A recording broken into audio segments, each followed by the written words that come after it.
Probably better with no light. No light. Light. No light. Better with no light.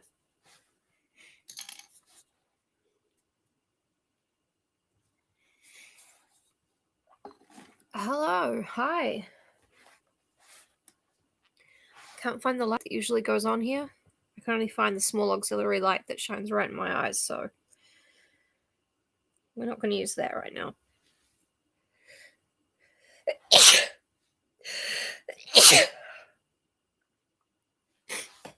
Bless me. Bless my boots. Okay, we're going to have a little recap when people start showing up. At the moment, my eye is very sore and itchy. Like there's something in it, but I can't figure out what. So, I'm not crying.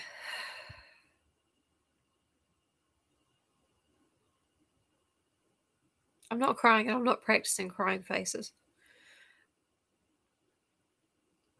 Part 1, Part 2, an incident in a horror. We are up to Part 3. Sorry.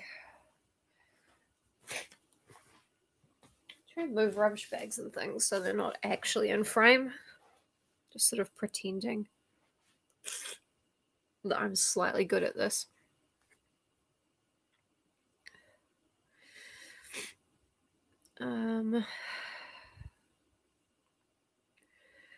Right, so what we got up to was the long, drawn-out account of Joseph Koo and the ancestor. And now we're back in the present day with Charles Ward. So, I'm just going to chat and bullshit for a little while and wait for people to turn up, really.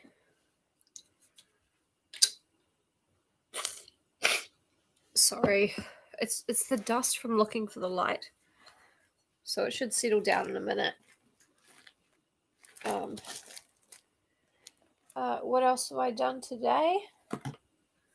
Funny you should ask. I've been incredibly busy. I got a lot of washing through. That was pretty good. I swept the bathroom sort of halfway and scrubbed the sink a little bit. No, it's not here. I had it earlier today. It's not here. Never mind. We're just gonna wait for that that dust to settle down a little bit. I hate my hair. I hate my makeup. I hate the dust. I hate everything else I can think of. And everyone in the world and everyone who looks like them. That's where we're at today. Just free floating kind of anger, although sorry. National made another ridiculous gaffe today, which was, I don't actually know who's watching right now and who's going to watch in the future. So National is the conservative, the right-wing party in my country, and they've been fucking up this election so badly. One of their recent posters had a typo on it for lower taxes, but instead it says lover tax. So Twitter's going nuts about the lover tax. Ha ha ha ha. It's covfefe. It's kind of lazy. They still suck, though. They're still idiots. Okay. I need to do a tweet saying that we are... Goddamn Duke boys are at it again. That's what I need to send. And what I have not yet sent. Let's see. And I'm hoping we won't have too many disruptions like we had yesterday. But again, I can't promise anything.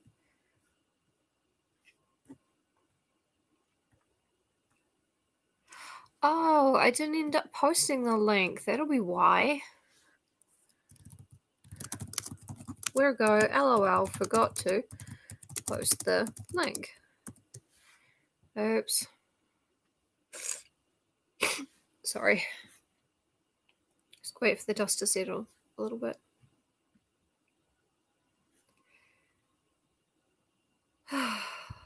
That'll do it. Completely forgetting to tweet the link. Yeah, that sounds about right. Ow.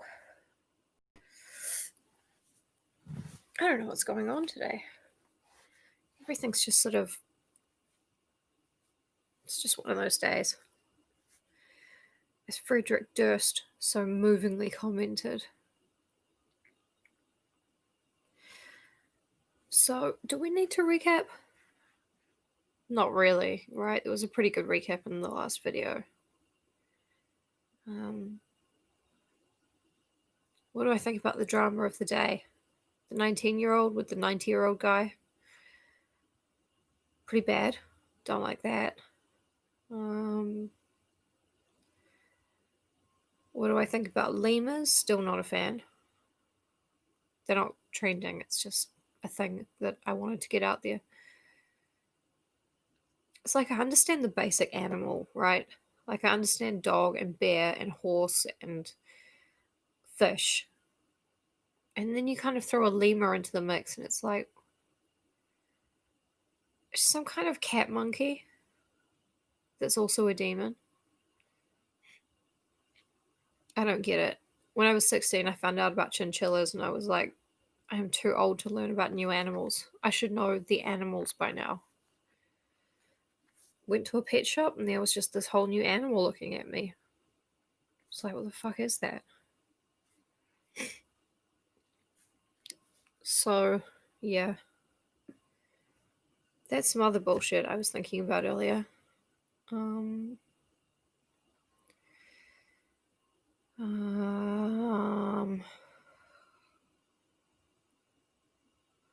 Tomorrow's going to be good. Well, tomorrow's going to be a treatment day, and I'm going to pick up a dress that I'm just had fixed. It's at the alteration place, and go to the benefit office and give them a quote for my new glasses prescription, which would be really cool. If I can see things properly, that'd be pretty good, I think. Also, I'm an idiot for doing this, but I ordered a new Xbox controller because I found one that was like half price of anything I could get in the shops. So hopefully I should be streaming again on Twitch fairly soon. Fingers crossed that it was all legit and it was a good seller and everything. So we'll see what we shall see there. Hey, we got 2. Awesome. Hello. I'm not crying, I have dust in my eye. From looking for the light. Is it in my bag? I don't think it's in my bag. I don't think it's in my bag. No. No. What's that? Oh, mint. No. Oh, still not the light.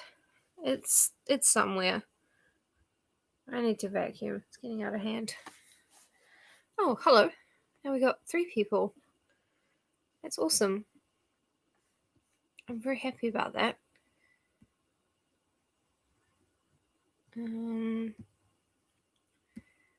Let me see.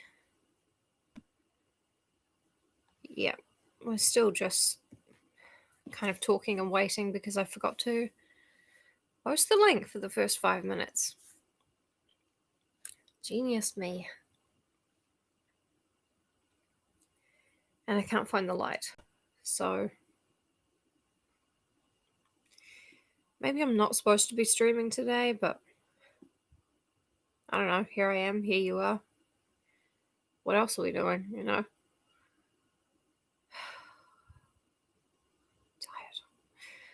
I wish I had time to make hot chocolate before this, but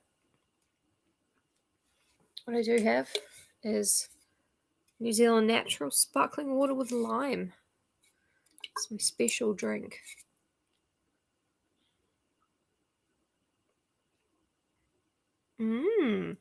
Lime. Okay, we've got 3 people here. That is nearly enough to start based on the time of day.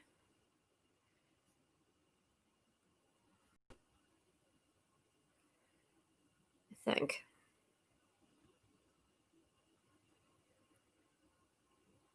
What?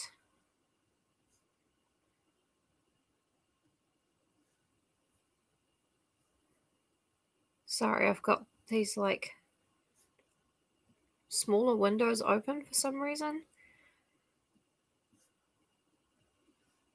They're not ads, they're just. Oh well, that was weird. And now we are back. And basically ready to begin. I don't think more people are going to arrive right now.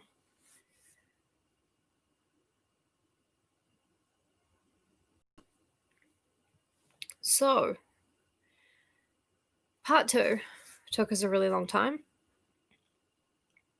And it was all about Joseph Curwen, who lived in the sorry, late 17th to late 18th centuries.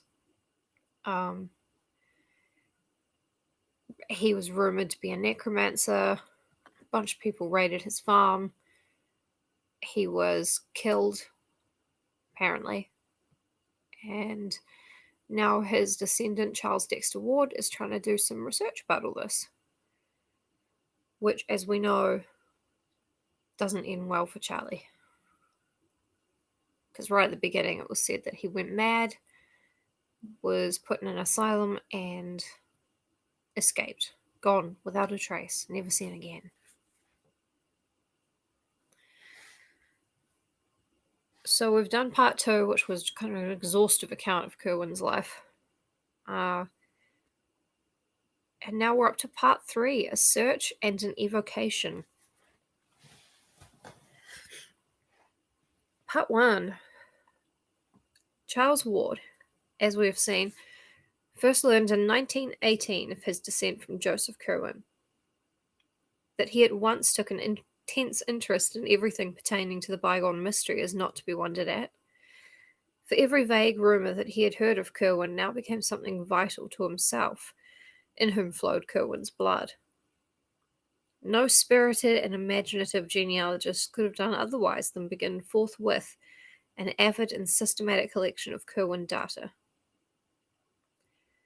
In his first delvings, there was not the slightest attempt at secrecy, so that even Dr. Lyman hesitates to date the youth's madness from any point before the close of 1919.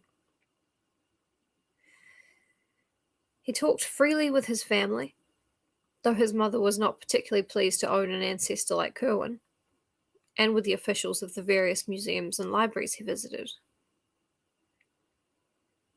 In applying to private families for records he thought to be in their possession, he made no concealment of his object, and shared the somewhat amused scepticism with which the accounts of the old diarists and letter writers were regarded.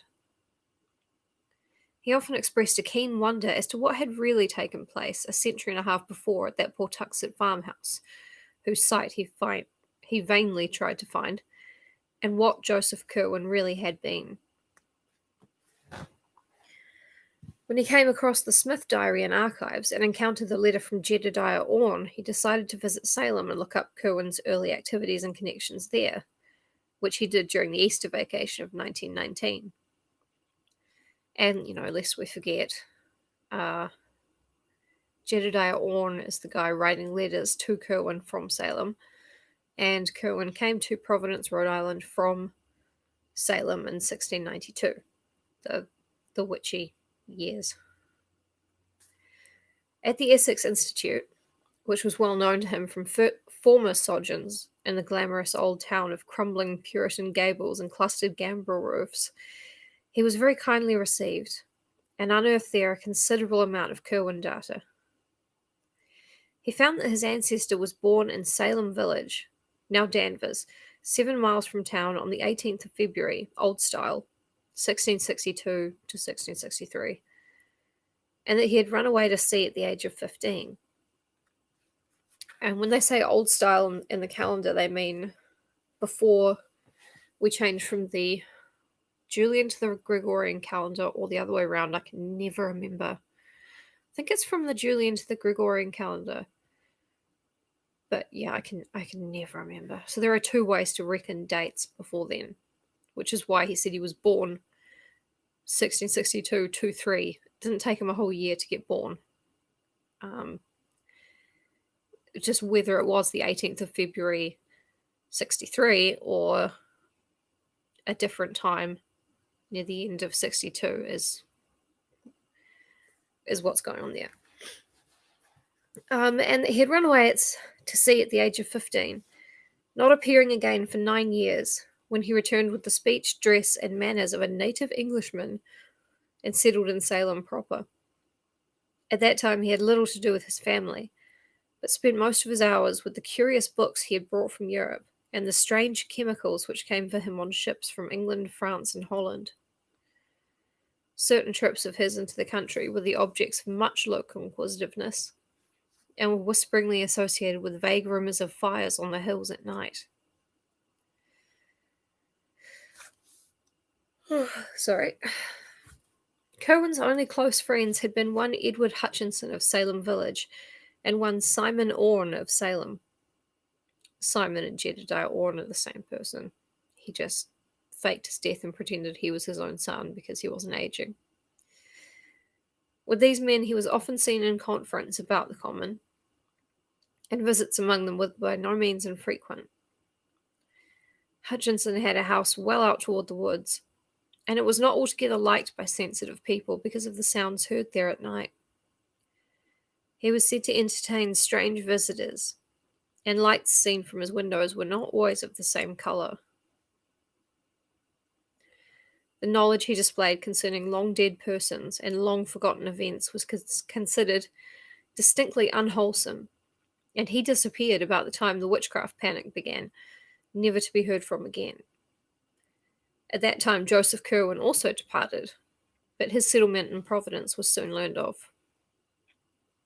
Simon Orne lived in Salem until 1720, when his failure to grow visibly old began to excite attention. He thereafter disappeared, though 30 years later his precise counterpart and self-styled son turned up to claim his property. The claim was allowed on the strength of documents in Simon Orne's known hand, and Jedediah Orne continued to dwell in Salem until 1771, when certain letters from Providence citizens to the Reverend Thomas Barnard and others brought about his quiet removal to parts unknown. So it was implied in the last chapter that when they were intercepting Curwen's mail, they got, some incriminating letters from Jedediah, Simon Orne, and sent a posse around to kill him, I guess. Certain documents by and about all of these strange characters were available at the Essex Institute, the courthouse, and the Registry of Deeds, and included both harmless commonplaces such as land titles and bills of sale, and furtive fragments of a more provocative nature. There were 4 or 5 unmistakable allusions to them in the witchcraft trial records, as when one Hepzibah Lawson swore on July the 10th, 1692, at the court of Oyer and Termine under Judge Hawthorne, that 40 witches and the dark man were wont to meet in the woods behind Mr. Hutchinson's house. And one Amity Howe declared at a session of August 8th, before Judge Gedney, that Mr. G.B., the Reverend George Burroughs, on that night put the devil his mark upon Bridget S., Jonathan A., Simon O., Deliverance W., Joseph C., Susan P., Mayor Tibble C., and Deborah B. Then there was a catalogue of Hutchinson's uncanny library, as found after his disappearance, and an unfinished manuscript in his handwriting, couched in a cipher none could read. Ward had a photostatic copy of this manuscript made. It's like an early fax, kind of, and began to work casually on the cipher as soon as it was delivered to him. After the following August, his labours on the cipher became intense and feverish, and there is reason to believe from his speech and conduct that he hit upon the key before October or November. He never stated, though, whether or not he had succeeded.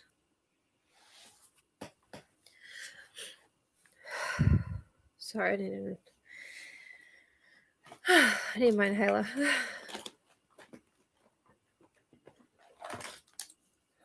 That's Niobe, you know? She tracks pollen and stuff into my room and then sleeps up right by my head.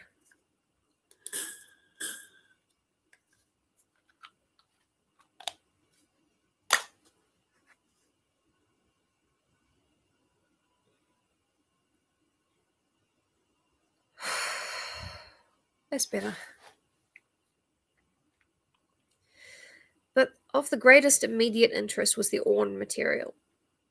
It took Ward only a short time to prove from identity of penmanship the thing he had already considered established from the text of the letter to Curwen, namely that Simon Orne and his supposed son were one and the same person.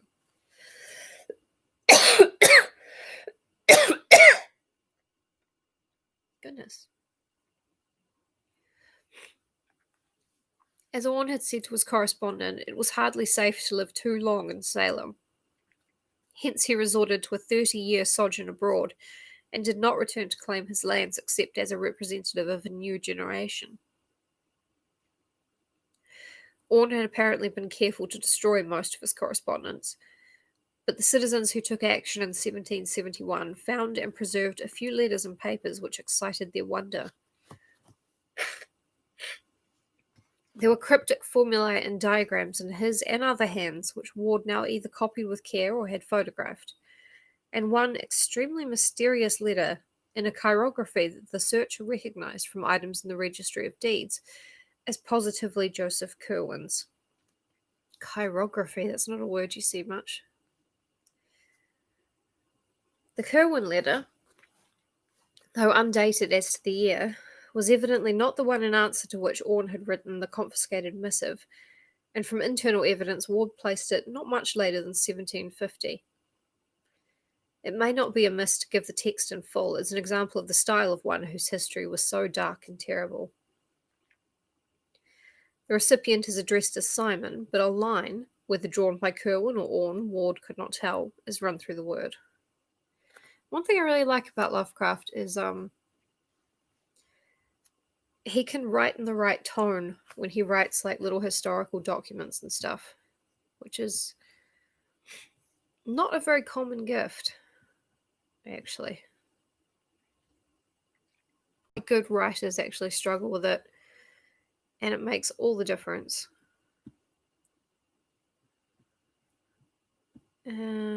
Sorry.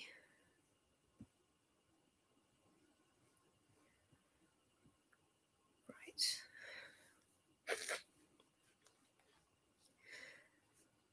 Providence, 1st of May. Ut vulgo. Don't know. Brother, my honoured ancient friend, due respects and earnest wishes to him whom we serve, your eternal power. I am just come upon that which you ought to know, concerning the matter of the last extremity and what to do regarding it. I am not disposed to follow you in going away on account of my ears, for Providence hath not the sharpness of the bay in hunting out uncommon things and bringing to trial. I am tied up in ships and goods, and could not do as you did. Besides the which, my farm at Pawtuxet hath under it what you know, that would not wait for my coming back as another. But I am not unready for hard fortunes, as I have told you, and have long worked upon the way of getting back after the last. I last night struck on the words that bring up Yog Sothoth, and saw for the first time that face spoken of Ibn Skakabo in the blank. And it said that the third psalm in the Liber Damnatus holds the clavicle. The third psalm in the Book of the Damned holds the key. With the sun in the fifth house, Saturn in trine, draw the pentagram of fire and say the ninth verse twice. This verse repeat each Roodmas and Hallows Eve, and the thing will breed in the outside spheres. Now, the Roodmas is the festival of the Rood, which I think is Easter. Yeah, Easter. The Rood is like Rood. It's an old name for like a wooden thing, but it's used to refer to the cross that Jesus was crucified on. So the Roodmas is the mass of the Rood, the cross. And here, because it's contrasted Roodmas and Hallows Eve, it's meant to mean kind of May Day, May Eve, the feast of like Beltane, the summer solstice. Not the summer solstice. The big fertility holiday.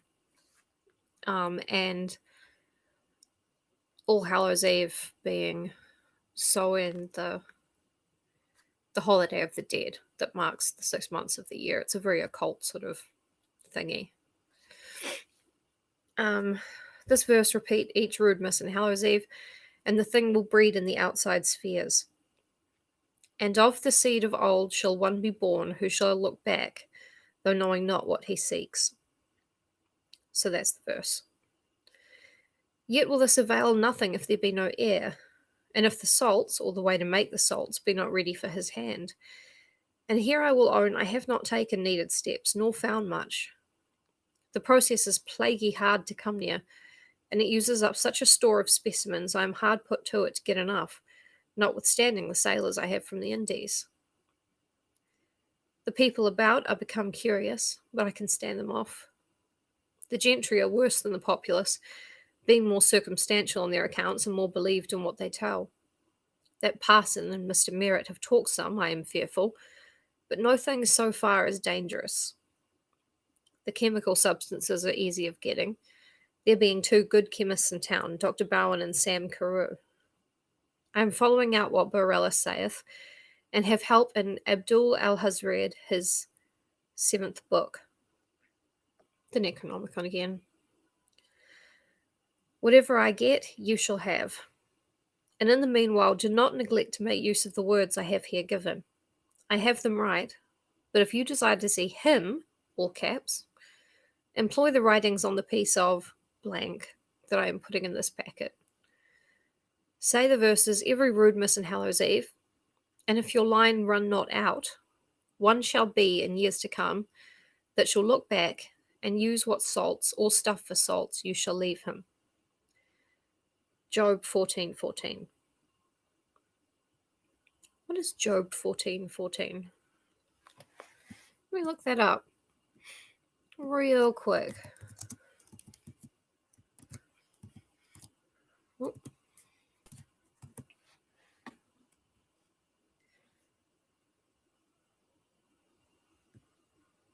Right. Oh, this doesn't look like King James. Job 14:14.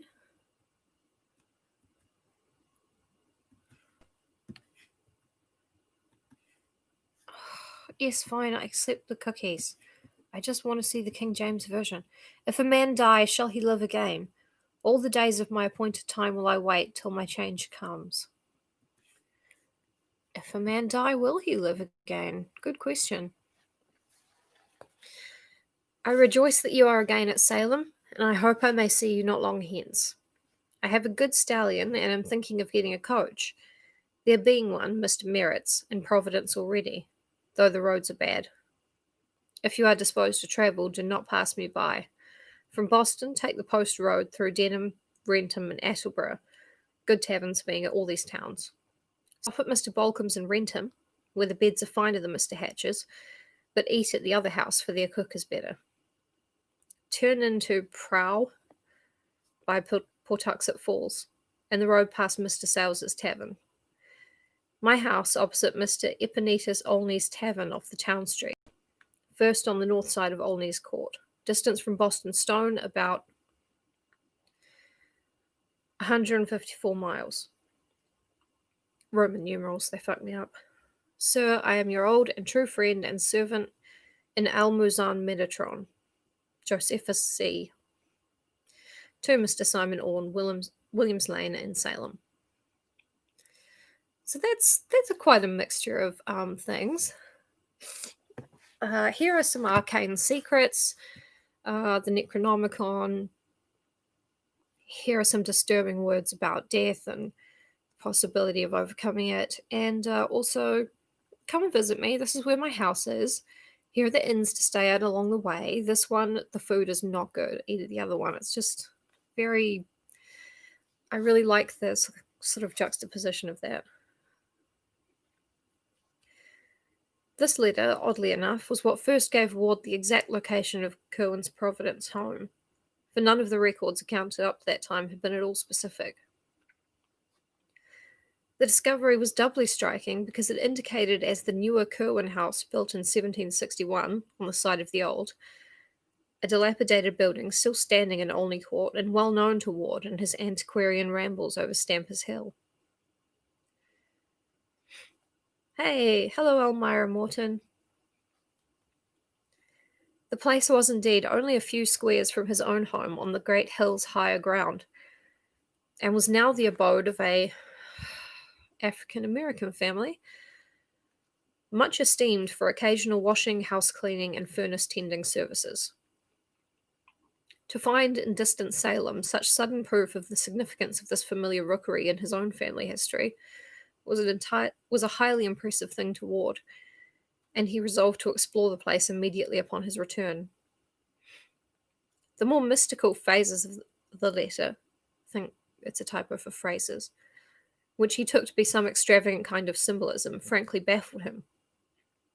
Though he noticed with a thrill of curiosity that the biblical passage referred to, Job 14:14, was the familiar verse, "If a man die, shall he live again? All the days of my appointed time will I wait, till my change come." End of chapter 1. A lot going on.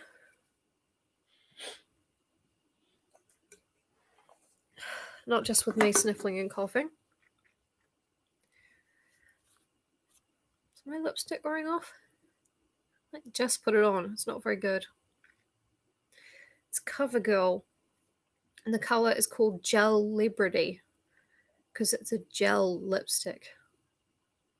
I know, so stupid. It's brown, basically, is the color. Chapter 2. Young Ward came home in a state of pleasant excitement and spent the following Saturday in a long and exhaustive study of the house in Olney Court. The place, now crumbling with age, had never been a mansion, but was a modest 2.5-story wooden townhouse of the familiar Providence colonial type, with a plain peaked roof, large central chimney, artistically carved doorway with rayed fanlight, triangular pediment, and trim Doric pilasters. It had suffered but little alteration externally, and Ward felt he was gazing on something very close to the sinister matters of this quest. The present African-American inhabitants were known to him, and he was very courteously shown about the interior by old Asa and his stout wife Hannah. Here there was more change than the outside indicated, and Ward saw with regret that fully half of the fine scroll and urn overmantels and shell-carved cupboard linings were gone, whilst much of the fine wainscoting and Bollection moulding was marked, hacked, and gouged, or covered up altogether with cheap wallpaper.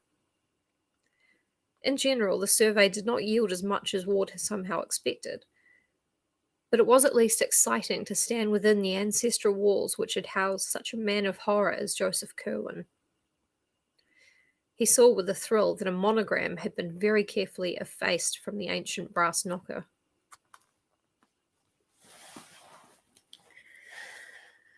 From then on, until after the close of school, Ward spent his time on the photostatic copy of the Hutchinson cipher and the accumulation of local Kirwan data. The former still proved unyielding, but of the latter he obtained so much, and so many clues to similar data elsewhere, that he was ready by July to make a trip to New London and New York to consult old letters whose presence in those places was indicated. This trip was very fruitful, for it brought him the Fenner letters with their terrible description of the Pawtuxet farmhouse raid, and the Nightingale Talbot letters, in which he learned of the portrait painted on a panel of the Kirwan Library.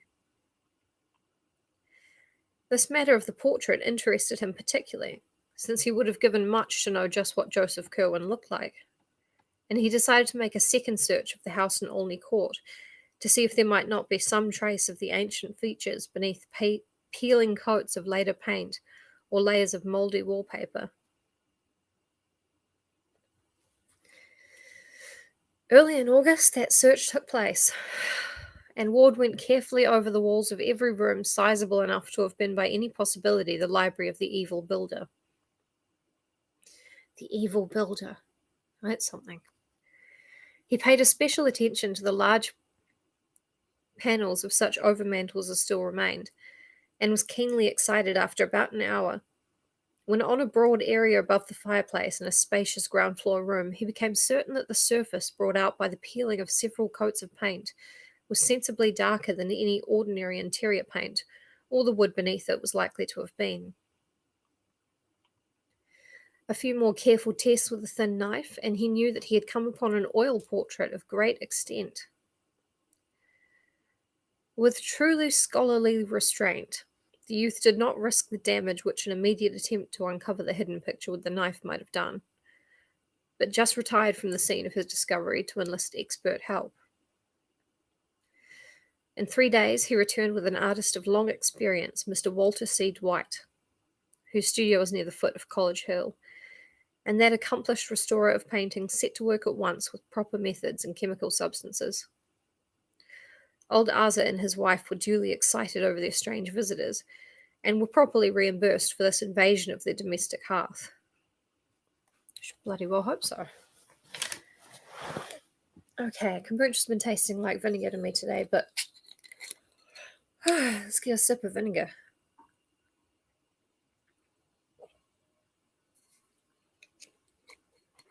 Good for what ails you.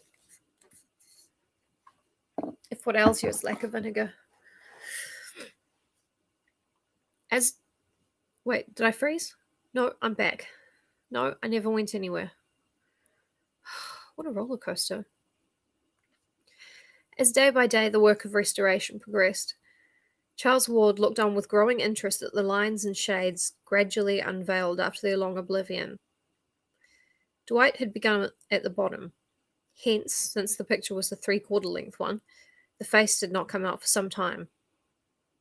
It was meanwhile seen that the subject was a spare, well-shaped man with dark blue coat, embroidered waistcoat, black satin small clothes, and white silk stockings, seated in a carved chair against the background of a window with wharves and ships beyond. When the head came out, it was observed to bear a neat Albemarle wig, and to possess a thin, calm, undistinguished face, which seemed somehow familiar to both Ward and the artist. Only at the very last, though, did the restorer and his client begin to grasp with astonishment at the details of that lean, pallid visage, and to recognize with a touch of awe the dramatic trick which heredity had played. For it took the final bath of oil and the final stroke of the delicate scraper to bring out fully the expression which centuries had hidden, and to confront the bewildered Charles Dexter Ward, dweller in the past, with his own living features in the countenance of his horrible great-great-great-grandfather. I mean, that would be really cool. Like, it would actually be really cool. Then it would be scary. Then it might be cool again. Ward brought his parents to see the marvel he had uncovered, and his father at once determined to purchase the picture, despite its execution on stationary paneling. The resemblance to the boy, despite an appearance of rather greater age, was marvellous, and it could be seen that through some trick of atavism, the physical contours of Joseph Curwen had found precise duplication after a century and a half. Mrs. Ward's resemblance to her ancestor was not at all marked, though she could recall relatives who had some of the facial characteristics shared by her son and the bygone Curwen. She did not relish the discovery, and told her husband that he had better burn the picture instead of bringing it home. There was, she averred, something unwholesome about it, not only intrinsically, but in its very resemblance to Charles.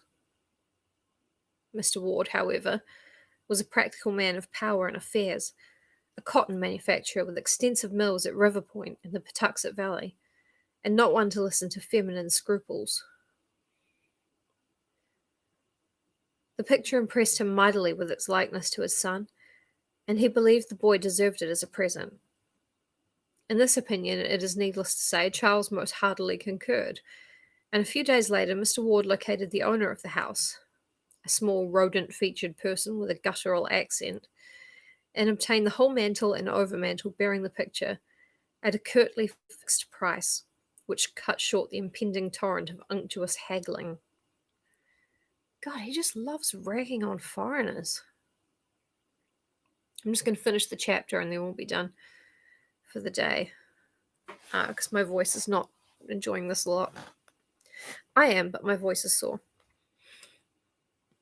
It now remained to take off the panelling and remove it to the ward home, where provisions were made for its thorough restoration and installation with an electric mock fireplace in Charles's third floor study or library. To Charles was left the task of superintending this removal, and on the 28th of August he accompanied 2 expert workmen from the Crooker decorating firm to the house in Olney Court, with a mantle and portrait-bearing overmantle, were detached with great care and precision for transportation in the company's motor truck. There was left a space of exposed brickwork marking the chimney's course, and in this young Ward observed a cubical recess about a foot square, which must have lain directly behind the head of the portrait. Oh, definitely look in that. Definitely. Nothing bad's going to happen. Curious as to what such a space might mean or contain, the youth approached and looked within, finding beneath the deep coatings of dust and soot some loose yellow papers, a crude, thick copybook, and a few mouldering textile shreds which may have formed the ribbon binding the rest together.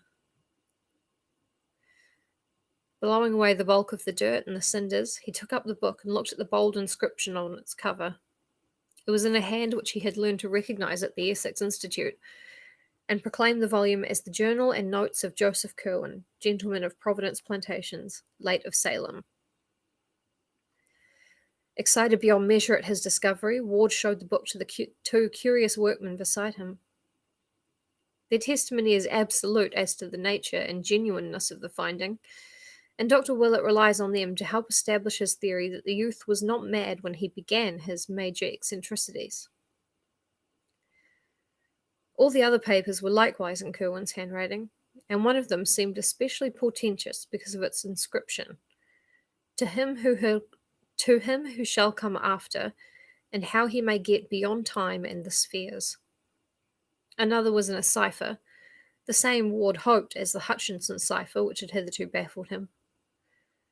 A third, and here the searcher rejoiced, seemed to be a key to the cipher, whilst the 4th and 5th were addressed respectively to Edward Hutchinson, Arbinger, and Jedediah Orme, Esquire, or their heir or heirs, or those representing them.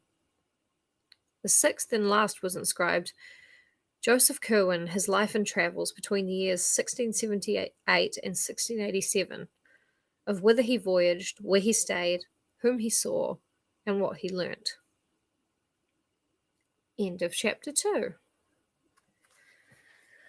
Well, that was a quiet one. Nice and uneventful for us. Not being cut off instantly. 1,000 times. I may need to have a lie down. Getting a little bit sleepy here. But thank you so much for being here, and I will see you either later tonight for more or tomorrow. Wash your hands, be good to each other, and I will see you tomorrow. Oh, I'm really glad. Oh, I thought you said I feel better. Sorry, my eyes are a bit teary still from the dust and things. Thank you guys so much for being here. Thank you. Okay, see you later.